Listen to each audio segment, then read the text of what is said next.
Why does God never intervene? Well, he does.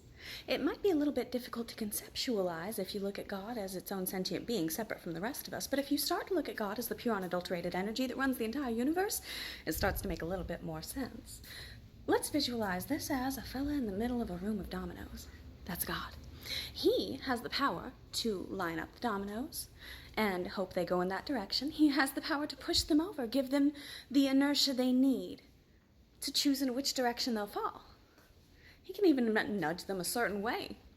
But the fallen ultimately is up to them. He cannot stop them once they've begun to fall.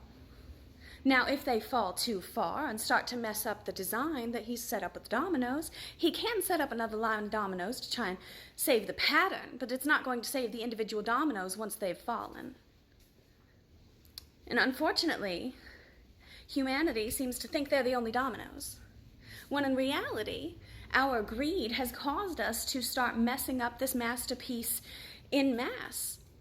Instead of beautiful, we have created a tangled web of destruction with our prioritization of our individual wants and needs. We've taken our greed and prioritized it over the dominoes around us.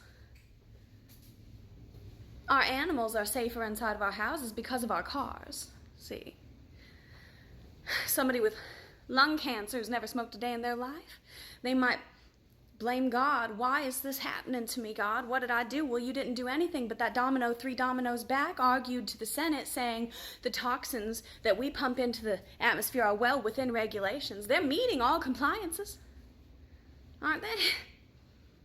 But for every action, there has to be an equal and opposing reaction. There has to be a consequence for every negative action. And even if that particular domino does not ever see the consequence for that action,